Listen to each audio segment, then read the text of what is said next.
Lo decíamos antes de ir a la pausa que vamos a estar hablando del sistema penitenciario y en particular lo que tiene que ver con la situación de las mujeres en este sistema, en las cárceles del Uruguay y también de qué manera la campaña electoral está teniendo o no en cuenta un montón de información que surge, especialmente a partir de una encuesta que se realizó, un estudio que se realizó y que además tiene una primera parte que ya se hizo hace un tiempo atrás y que nos ha ido dando una visión lo más clara posible del panorama que hay, en particular, ya les decía, en el área de mujeres en situación de privación de libertad.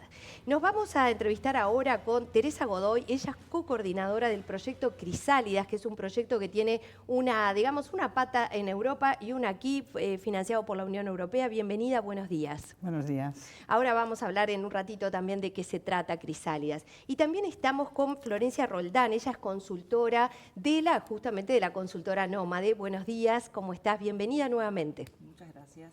Decíamos que habíamos estado hablando de este tema antes, cuando ya habían presentado una primera parte de un informe. Y para poder dar una imagen general sobre cuál es la situación, vamos a datos. ¿Cuál es la situación de las mujeres en cárceles hoy? Bueno, como bien lo dijiste, este es un segundo diagnóstico que se realizó en el marco del proyecto Crisálidas. Y lo que hicimos fue comparar los datos del primer diagnóstico que lo hicimos 18 meses atrás y lo volvimos a hacer ahora. Y bueno, lo que encontramos son algunas características que homogeneizan esta población. Si bien es una población heterogénea que necesita medidas específicas, hay algunas cuestiones que la homogeneizan y que sirven de insumos para, justamente para las políticas públicas. Una de ellas es que 8 de cada 10 mujeres que están privadas de libertad tienen entre 18 y 39 años de edad. También, entre ellas, la maternidad temprana es uno de los temas que aparece en una gran cantidad de esta población. Promedio 19 años. Promedio 19 años y el promedio de hijos es 1,79, mientras la media país es 1,48 y el promedio de edad de las mujeres del primer hijo en Uruguay es de 28 años. O sea que estamos casi 10 años por encima, esta población está 10 años por debajo en cuanto a la primera maternidad. Y ahí también ese dato es que casi 4 de cada 10 tuvo su primer hijo entre los 13 y los 17 años. Entonces, bueno, una población joven, con maternidad temprana, con altos porcentajes de deserción escolar, o sea, más del 70% de las mujeres que están privadas de libertad no terminaron el primero, segundo y tercer año de liceo, y más del 90% no culminó toda la secundaria. Entonces ahí tenemos también deserción escolar. Esto obviamente que influye en la precariedad laboral y en las pocas perspectivas de mejora en cuanto al acceso a buenos trabajos bien remunerados y calificados. Sí, los números ahí son también contundentes. Si ustedes hablan allí de datos que refieren a que en una buena parte nunca tuvieron un trabajo formal y otro porcentaje importante también hace al menos 2 años que no tenía una actividad formal, ¿no? Totalmente. Nosotros justamente hay ese número, el 45% de las mujeres que están privadas de libertad nunca tuvo un trabajo formal, como bien dijiste vos, no quiere decir que no hayan trabajado en la informalidad. Exacto. Y este número aumenta conforme son más jóvenes las mujeres que están privadas de libertad, es decir, las mujeres que tienen más edad en mayor porcentaje han tenido trabajo formal y las que tienen menor edad cada vez tienen menos trabajo formal. Esto justamente es parte de lo que nosotros utilizamos para construir el indicador de vulnerabilidad.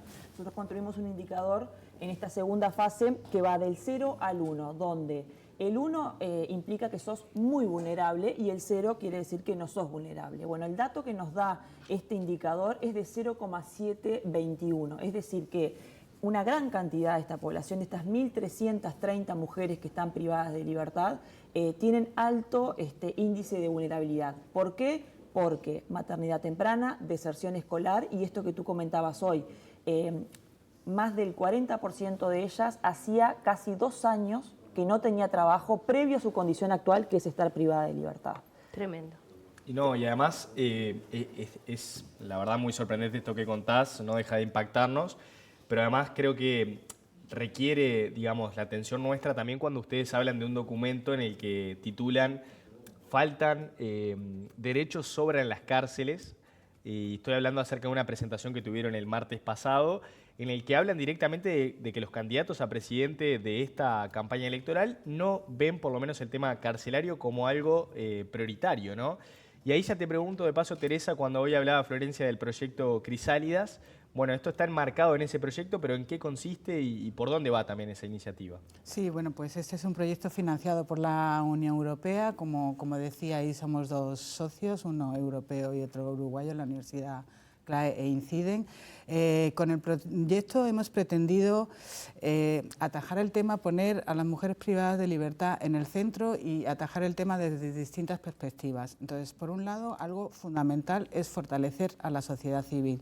Hemos trabajado con 3 organizaciones de aquí, constituyendo un espacio consultivo con ellas, con el Abrojo, con Vida y Educación, con Colectivo Misangas y con la Red Internacional de Economía Humana, y con ellas hemos construido a lo largo del proyecto, además de fortalecerlas con un diplomado, con formación, una propuesta política que es la que presentamos el martes precisamente. Medidas urgentes hablan ustedes, ¿no? Sí, medidas urgentes. Estamos hablando, por una parte, de que haya participación ciudadana, es decir, que la sociedad civil construya la política conjuntamente con las instituciones. Son espacios que ya existen en el Gobierno en otras líneas, en otros ámbitos, y creemos que en la política penitenciaria debe de existir.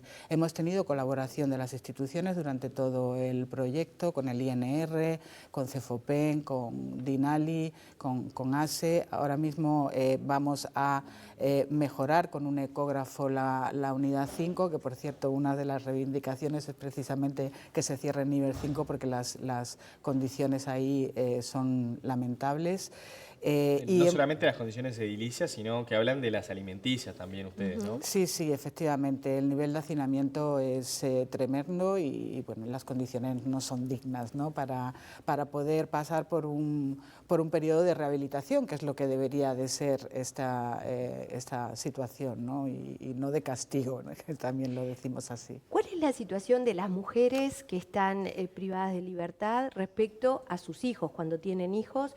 ¿Cómo es el vínculo? ¿Ustedes están solicitando que haya algún tipo de, digamos, de medida que también permita la convivencia de alguna forma en particular? Cuéntenos un poquito cómo se vive en la privación de libertad el vínculo con los hijos, que es de lo que más reclaman también las mujeres, ¿verdad?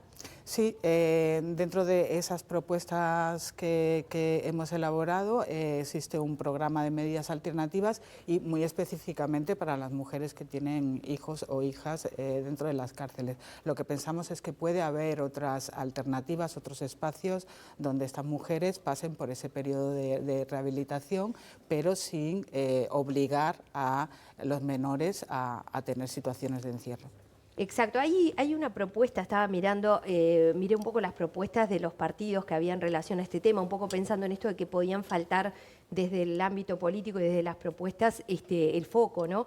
Y veía allí una propuesta que en este caso es del Partido Nacional, que habla de que las mujeres con hijos, que en su mayoría se encuentran en la unidad número 9, dice que proponen un modelo de chacra con espacios individuales que protejan los derechos de los niños y niñas en el goce de su vida, su desarrollo y su crianza. ¿Algo de este estilo puede ser de interés?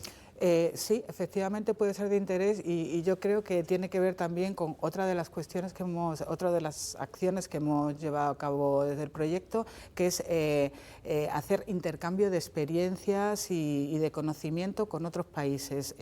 Hemos viajado con un grupo de personas de las instituciones de aquí y de organizaciones a España, a Chile, a Argentina. Hay un documento muy riguroso donde muestra pues las diferentes experiencias y programas. ¿Podría ser adaptable aquí a Uruguay? ¿Qué es lo que han visto como posible? Esta que tú nombrabas precisamente es algo que emula de alguna manera algunas otras experiencias de ese tipo, ¿no? Claro, lo que sucede es que, a ver, hay propuestas, se encuentran propuestas en los diferentes programas de gobierno, pero ustedes lo que dicen es que no está sobre la mesa como un tema prioritario, ¿no? Que debería tener otro énfasis quizás en la campaña electoral. Va por ahí el análisis. Sí, por eso es que precisamente estamos en este contexto presentando todo lo que hemos llevado a cabo, la propuesta política, como os decía, el proyecto no acaba, estamos ahora trabajando en la última parte muy fuertemente con lo que tiene que ver con reinserción social y laboral, con 23 mujeres que han quedado liberadas durante el periodo del proyecto, y ahí deciros que el sector privado tiene también mucho que decir a eso. Estamos trabajando con ellos para que pues haya una articulación de manera que este acompañamiento que vamos a hacer de las mujeres acabe pues teniendo trabajo para poder sostener sus vidas, ¿no? ¿Ven posible esto? O sea, yo insisto en esto de haber revisado los programas y ver un poquito por dónde iban. En particular, Partido Nacional tiene un capítulo de liberados y de reforma del sistema carcelario y liberado, y también el Frente Amplio tiene uno de convivencia pacífica, seguridad y combate a la criminalidad, que tiene un fuerte foco en el tema de género. El Partido Colorado, pensando un poco en los tres que están más allí en los primeros números, se le vemos menos cantidad de referencia al tema específico de mujeres, si bien ahí incluyen por ejemplo, al MIDES y al INEFOP en dos roles bien importantes dentro y fuera del sistema carcelario, pero incluso dentro, para apoyar esto, la inserción laboral. ¿Cuánto ven ustedes que se han reunido con líderes? No sé si con todos, porque en alguna reunión que tuvieron fueron poquitos. ¿Qué han visto de realidad en todo esto? Porque el papel lo sostiene todo. Sí, bueno, es verdad que no es prioritario, pero que creo que con lo que hicimos el martes hemos dado un salto. Agradecer a los medios que nos estén dando el espacio, y estamos a disposición de hablar con los partidos políticos para mejorar. ¿Han mostrado interés en conversar con ustedes que conocen el tema? Sí, bueno, todos no, pero sí hemos hablado con algunos, queda todavía tiempo por delante y estamos a disposición. Tenemos un grupo de personas, son todas mujeres, yo digo, eruditas en el tema, con las que poder hablar, porque llevan muchísimo tiempo estudiando esto. Florencia, ¿qué pasa con las egresadas del sistema penitenciario? ¿Cuál es el diagnóstico que tienen ustedes de parte de la consultora? Bien, nosotros nos propusimos también para este segundo diagnóstico poder indagar un poco más primero en esa sensación de previo al egreso. Preguntamos, bueno, ¿cómo se imaginan las que están privadas de libertad en el egreso? Y ahí surgen como en primera medida la preocupación por no poder volver a vivir con sus hijos y no conseguir empleo, y también el acceso a la vivienda. Esas son las principales preocupaciones que ellas tienen. Y también otra de las cuestiones que consultábamos es, bueno, ¿quiénes creen ellas que tienen que ayudarlas? Y bueno, ahí surge el Estado, la familia y bueno, algunas prestaciones sociales que son mencionadas. Después quisimos también entrevistar a mujeres que hayan egresado del sistema penitenciario, pero bueno, esta población tiene algunas dificultades en cuanto al acceso, bueno, ya sea por dificultad de localizarlas o de también no hay como cierto temor a volver a recordar ese pasado delictivo, ¿no? Volver a hablar de un pasado tan difícil y tan complicado, muchas de ellas se les hace muy difícil, y también eso responde a la debilidad institucional que tiene la DINALI, que si bien en estos últimos años pasó a estar dentro de la órbita del Ministerio de Desarrollo Social, es una institución que tiene muchas debilidades y que bueno, eso está acompañado a la falta de una estrategia de cómo debería egresar una mujer que estuvo privada ¿Debilidades de en libertad? infraestructura, en recursos humanos, en conocimiento? ¿Por dónde van esas debilidades? Y bueno, las mencionaste todas, sí. Sí, hay quienes dicen que el problema directamente del sistema penitenciario y de la seguridad en Uruguay no pasa o no debería pasar directamente por el Ministerio del Interior, sino que debería tener otros focos o por lo menos ampliar el radar hacia lo que es bueno, la educación, también el Ministerio de Desarrollo Social. ¿Cómo lo ven ustedes a eso? Sí, bueno, hemos hablado antes de que muchas de ellas son jóvenes, no han tenido el acceso a la educación necesaria y precisamente deberíamos de aprovechar este periodo en el que están retiradas de la sociedad para prepararlas, para formarlas. Hemos hecho talleres, ¿no?, de algunos emprendimientos que ellas quieren hacer, algunas incluso pues, en sectores que no son propios de la mujer, ¿no?, como por ejemplo el sector de la construcción, ¿no? Entonces, darle esa oportunidad a Aparte estas han mostrado jóvenes. interés en estudiar mientras están allí, ¿no? Que me pareció importante también Sí, en los datos. Sí, la mayoría tiene interés y por eso hay que darle la oportunidad de que salgan formadas, acompañarlas cuando salen y bueno, pues Y acompañar seguramente a las empresas, porque entiendo que cuando uno hace un acompañamiento, quizás yo conozco más el mundo de la discapacidad, que también implica acompañar a la persona con discapacidad, pero también a la empresa y al entorno para que sepan juntarse, ¿verdad? Sí. Y poder entender uno y el otro. En este caso, ¿hay programas hoy que estén trabajando bien en ese sentido y que sirvan para replicarse? hay algunas empresas que sí ya tienen programas y como nos decía también el representante, una vez que se insertan en el equipo de trabajo de ellas, ya son una más, ¿no? Perfecto. Yo creo que el hecho de acelerar este ingreso al mundo laboral pues hace que se elimine ese estigma, ¿no? que tenemos esa visión que tenemos de las personas cuando salen Totalmente. de ¿Cómo las podemos cárceles. acceder tanto al estudio, al diagnóstico que ustedes realizaron, como a Crisálidas para poder ampliar información a aquellos que tengan interés?